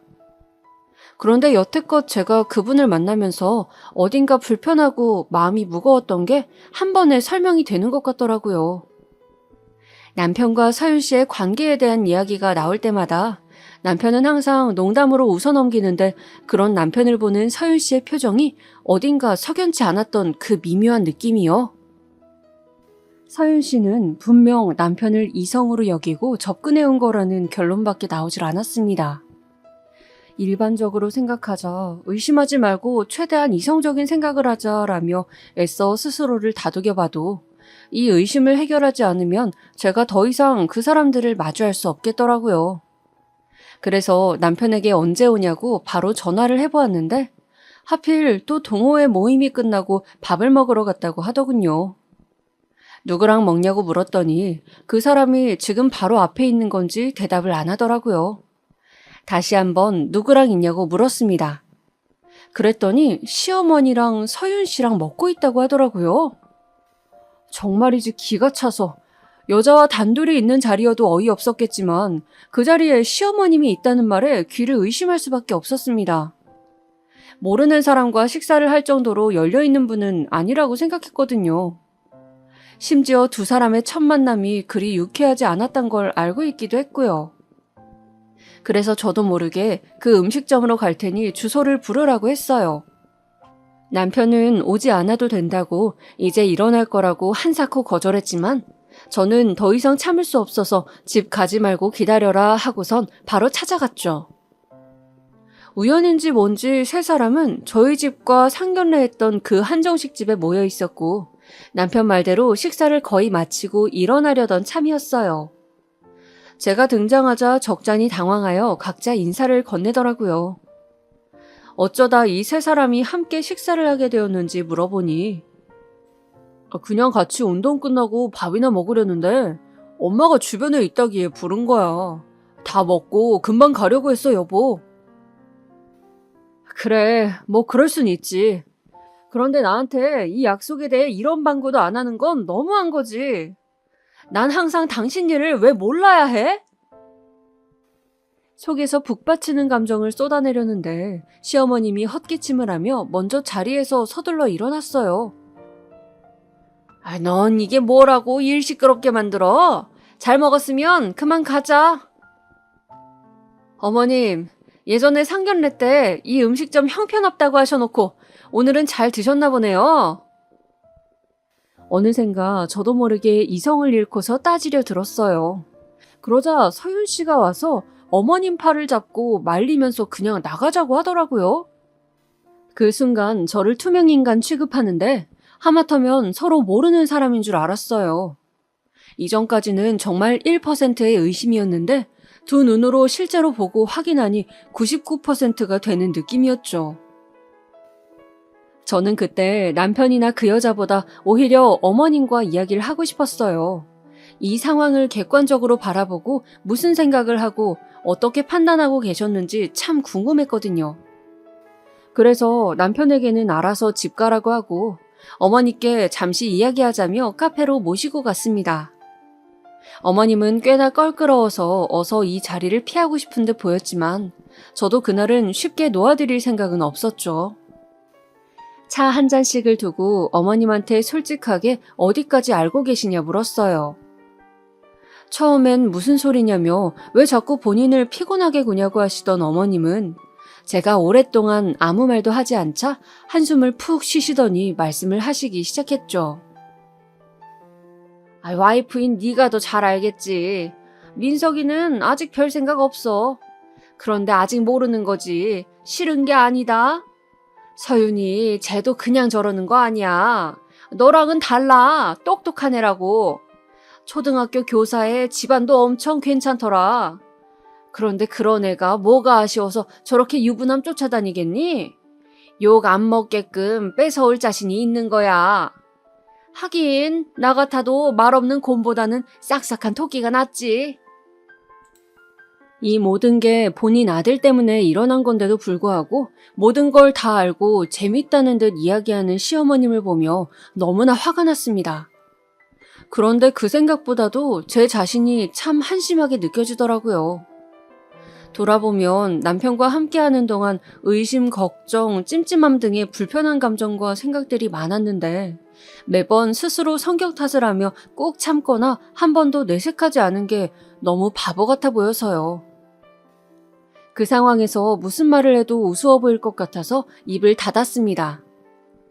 이혼이라도 할 거냐는 시어머님의 말에 대꾸도 하지 않은 채 가게를 나왔고요. 남편은 집에서 절 기다리고 있었어요.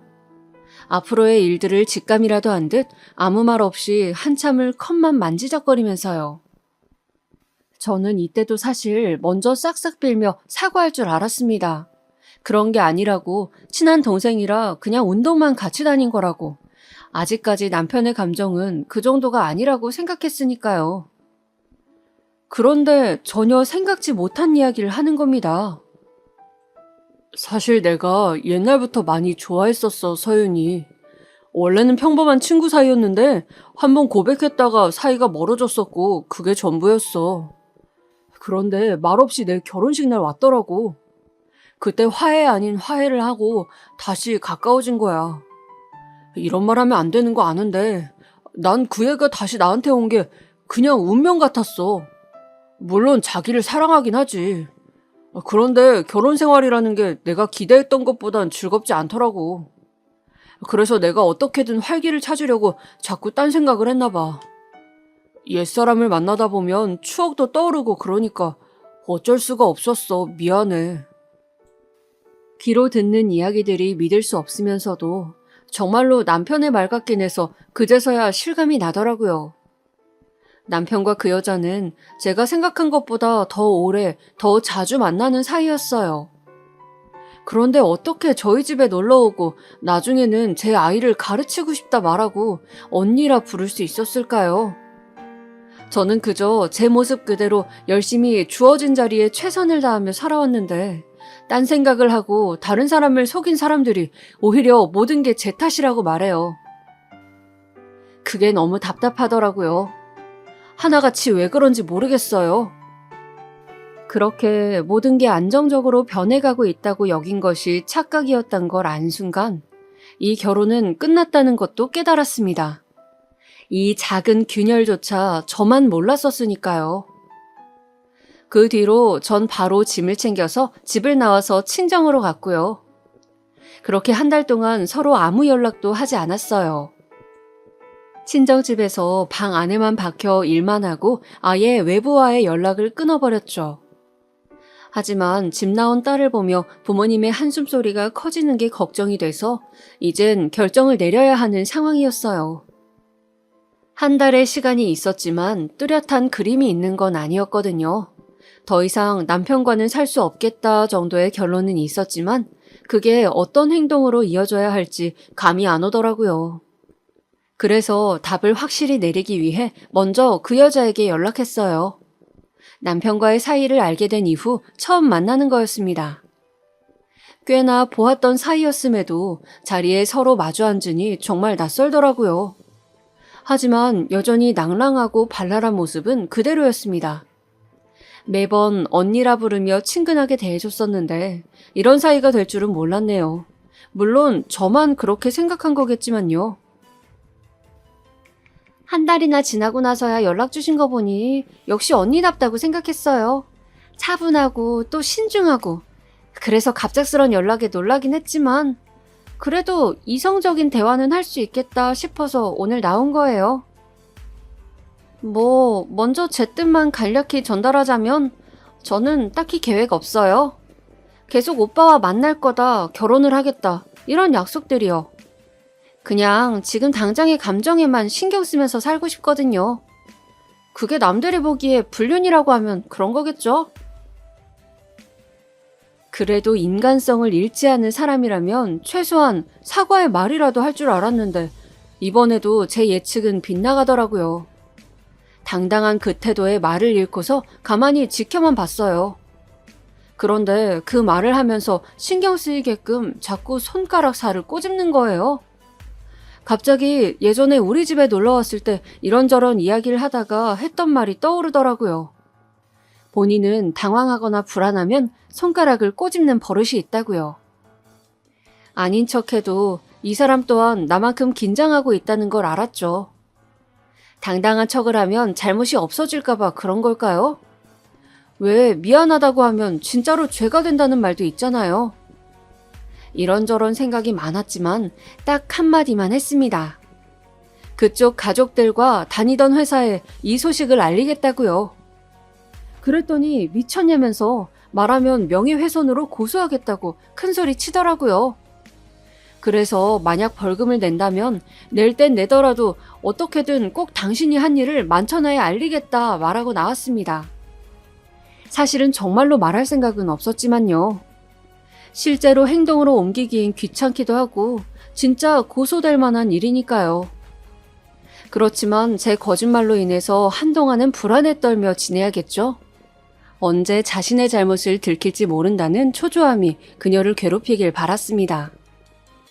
내연 영화의 통쾌한 마무리는 아니었지만 이 정도로 만족했어요. 어찌됐든 생각이 조금 더 명확해졌거든요. 그래서 마지막 결정을 하기 위해 남편에게 연락해서 집으로 가겠다고 말했습니다. 이왕이면 시어머니까지 불러서요. 남편도 흔쾌히 수락하기에 그날 저녁 바로 집으로 향했습니다. 집에 가보니 남편과 시어머님이 있었어요. 시어머님은 제 연락 때문에 온 건 아니고 남편이 혼자 사는 동안 집을 드나들며 청소를 해오셨다고 하더라고요. 참 정성도 갸륵하시죠. 왠지 남편은 저와 둘이만 이야기하고 싶은 눈치였지만 그대로 자리를 피할 어머님도 아니었어요. 남편은 오랜만에 만난 제가 반가웠던 건지 아니면 그냥 정신이 나간 건지 미소 띤 얼굴로 입을 열었습니다. 그동안 생각 좀 많이 했어? 무슨 생각? 우선은 사과할게. 정말 미안해. 뻔뻔하게 들리겠지만 그래도 지금은 솔직해야 하니까 다 털어놓자면 서윤이랑은 아직 연락은 하고 있어. 무슨 감정인지는 나도 모르겠다. 그래서 네가 이혼하자고 하면 난 당연히 군말 없이 따를 거야. 그런데 만약에 네가 돌아온다면 난 다시 노력할 의향도 있어. 물론 한 달 만에 쉽게 사이를 정리하고 그러긴 힘들겠지만 그래도 노력할게. 이야기를 듣는데 내가 잘못 들은 건지 말의 의미를 몇 번이나 확인해야 했습니다. 내가 알던 사람이 맞나 싶었어요. 어쩜 이렇게 염치가 없을까 하고. 그런데 그 말이 이전에 상의되지 않았던 건지 어머님이 남편에게 큰 소리를 치시더라고요. 민석이 너 지금 뭐라는 거야? 이제 와서 뭘 다시 노력해? 이혼이 장난이야? 장난 아니니까 다시 생각해보자는 거예요. 마음이 어떻든 간에 와이프는 제가 우선 선택한 사람이긴 하니까. 이 대화를 앞에서 보고 있자니 결심이 더더욱 확실해지는 듯 했어요. 아니야, 그럴 필요 없어. 그렇지만 부탁 하나 하자면 넌 네가 한 말의 반만이라도 지켰으면 좋겠다. 나 이미 마음 많이 상했어. 무슨 이야기인진 알지? 그놈의 노력을 한다고 해도 이번만큼은 안 되겠네. 마지막으로 그만하자고 말하려는 찰나 귀신같이 시어머님한테 전화가 걸려왔습니다. 세아가, 지금 만나고 있다. 금방 끝날 거야. 이따 저녁 먹으러 올 거지? 그건 분명 서윤 씨였어요. 어머님은 그 짧은 통화로 너무나 분명하게 본인의 태도와 의견을 보여주신 거예요.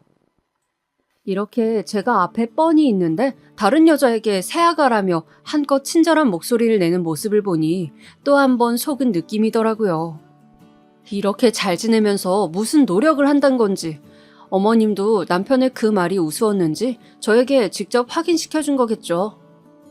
결국 전 그 자리에서 그만두자고 말했습니다.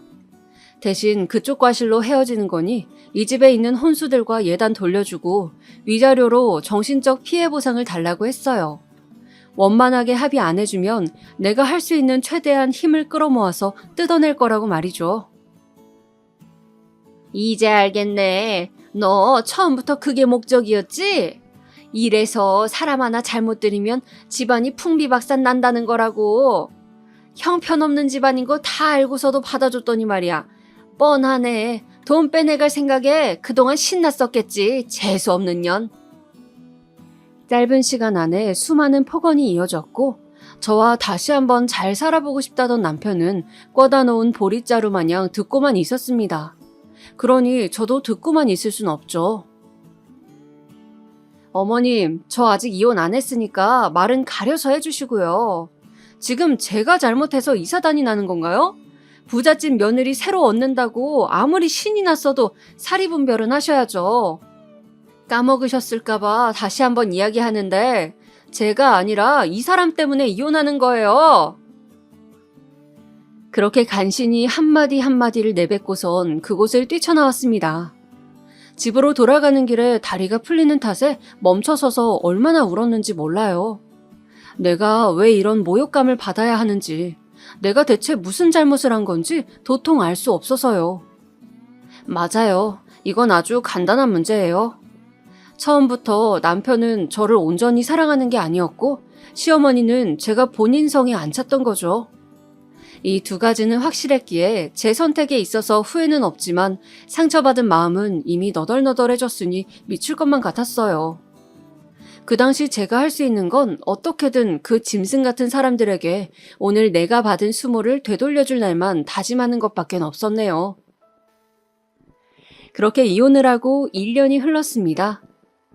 그동안 어떻게 시간을 보내온 건지 모르겠어요. 몸이 부서질 정도로 정신없이 바쁘게 지내왔거든요. 이혼 후 저는 더 큰 직장으로 새로 이직을 했어요. 일에 집중한 덕분인지 다행히 더 나은 조건으로 옮길 수 있었죠. 그리고 많진 않지만 위자료로 받은 돈과 모아둔 돈, 대출을 껴서 부모님과 가게도 하나 냈어요. 몇 년 전까지만 해도 부모님이 음식점을 하셨는데 최근 사이 건강이 나빠진 탓에 접었었거든요. 그 장사를 다시 한번 시작하게 된 거예요. 예전에도 단골이 많았던 가게를 다시 내자 운 좋게도 이야깃거리가 됐는지 입소문이 나서 엄청 잘 되고 있어요. 덕분에 몇 달 만에 제가 투자한 돈 이상으로 수익을 낼 수 있었죠. 그 사람과 헤어진 뒤 거짓말처럼 제가 손대는 일 전부 좋은 성과를 내는 걸 보니 재수없는 놈은 제가 아니라 남편이었던 게 아닐까 싶네요. 요즘에 이혼은 그렇게 대수로운 일이 아니라곤 하지만요. 아직까진 이혼녀라고 해서 안쓰러워 보이는 것도 싫고 혹시나 마주칠 수도 있는 전 시댁 사람들 앞에서 궁핍해 보이기도 싫어서 차도 마련하고 혼자 자취도 시작했습니다. 결혼하기 전보다 더욱 제 삶을 가꾸는데 집중하고 있어요. 동료였던 언니는 그동안 간간히 만나면서 전 남편의 소식을 전해주었네요. 그런 사람을 소개시켜준 게 모두 본인 잘못이라며 말을 아끼던 언니였지만 제가 계속 물어봤기에 답을 해주곤 했어요. 전 남편은 같은 직장을 계속 다니고 있었는데 회사 안에서 불미스러운 일에 엮여서 직위 해제를 당했다고 하더라고요. 동호회는 불륜 소문이 퍼져서 둘 다 그만두었다고 하고요. 아마도 언니의 공이 큰 것 같아서 내심 고맙더라고요. 아마도 정직을 당한 것도 이런 소문들과 연관돼 있지 않을까 예상은 했지만 물어보진 않았습니다. 그리고 서윤 씨는 결혼을 했다고 들었습니다. 시시하게도 전 남편과는 아니었고요. 그것도 예상 못한 결말은 아니지만 시어머니가 얼마나 진노했을지 불보듯 뻔해서 그거 하나 궁금했네요. 새 며느리를 얻을 생각에 설레셨을 텐데 말이죠. 그 소식을 들은 뒤 얼마 후 정말로 어느 새벽에 전 시어머니가 문자를 보낸 거예요. 아무 일 없었던 것처럼 잘 지내냐며 얼굴이나 한번 보자기에 거리낌 없이 나갔습니다. 이제야 생활이 전과 다르게 많이 안정화됐고 또 시간이 지나고 나니 마음속 미움이나 분노가 많이 사라진 것 같더라고요. 얼굴을 봐도 아무렇지 않았던 걸 보면요. 그동안 할 말이 많이 쌓이셨던 건지 이야기는 끝도 없었습니다. 처음엔 그냥 민석이가 저를 많이 그리워한다. 그래서 이게 다 엄마 때문이라며 매일 자신을 채근하기에 이렇게 사과하러 나오신 거라 하더라고요. 그러고선 본인은 정말 기가 차는 게 서윤이 걔는 민석이랑 결혼할 생각도 없는데 일부러 접근했다. 자신은 단지 시댁과 그쪽이 동양이기에 마음이 간 것뿐이었는데 알고 보니 걔가 진짜 여우였다는 등 욕을 쏟아내시는데 어찌나 살벌하던지. 전 별말 없이 네 라고 똑같은 대답만 반복했네요. 성의 없는 대답을 어느 순간 알아차리셨는지 어머님의 눈초리가 따가워졌을 때쯤 차분히 마지막 인사를 건넸습니다. 뭐, 이야긴 잘 들었어요. 사과는 받겠지만 거기까지고요. 그러니 평소 어머님답게 본인 말 다 하고 나서 뒷생각 안 하고 그대로 돌아가셨으면 좋겠네요. 하고 싶은 말은 많았지만 말싸움을 하기엔 쓸데없이 입 아플까 싫더라고요. 그만 가려고 일어나는데 말을 이해 못하셨는지 끝까지 붙잡으시기에 귀찮아서 댁까지 데려다 드린다고 했네요. 그걸 또 긍정적인 의미로 해석하신 건지 그럼 가면서 이야기하자고 말씀하시더라고요. 웃긴 건 그 다음이에요. 바로 주차장으로 가서 차를 찾았거든요. 그런데 제 차가 벤츠인 걸 보시고 갑자기 걸음을 멈추시더라고요. 좋은 차라는 건 누가 봐도 아닐까요? 그러면서 또 얼굴이 붉어지시더니 본인 아들 위자료로 이렇게 호의호식했냐며 큰 소리를 치면서 본성을 보이시는 겁니다. 역시나 슬프게도 사람은 쉽게 변하지 않네요. 위자료는 코딱지만큼이라 아무 도움도 안 됐고 원흉 같던 댁 아들과 헤어지니 돈복이 굴러와서 산 거니까 오해하지 말라고 말하고선 어머님 보는 앞에서 차를 끌고 나왔어요. 당신 아들에게 보고 듣고 말한 걸 모두 떠드는 분이니 저를 만난 이야기도 꼭 전 남편에게 전달해 주셨길 속으로 바랬네요. 끔찍한 과거긴 하지만 그래도 봐온 정도 있고 이제는 마음속 상처를 덜어내고 싶어서 오늘 만남이 나쁘게 끝나진 않길 바랐는데 이제 그 집과는 정말로 영원히 안녕이에요. 여기까지가 저의 결혼부터 이혼까지 다사다난했던 지난 날들에 대한 기록입니다. 저도 이렇게 글로 써보고 다시 또 읽어보니 저도 결코 평범한 삶만을 살아오진 않았네요. 그동안 뭐 하나 쉽지 않은 하루들이었지만 그때도 지금도 제 선택에 후회는 없었어요. 그때가 있기에 저는 조금 더 희망찬 미래를 그릴 수 있게 됐으니까요. 앞날을 어떻게 장담할 수 있냐만 그럼에도 제가 늘 꿈꾸던 삶의 여유를 되찾기 위해 최선을 다하려고 합니다. 제 소신껏 제 자리에서 열심히 살아갈 계획으로요. 우리 모두 얼굴도 모르는 먼 사이지만 이 글로 인해 수많은 분들과 인연이 되었네요.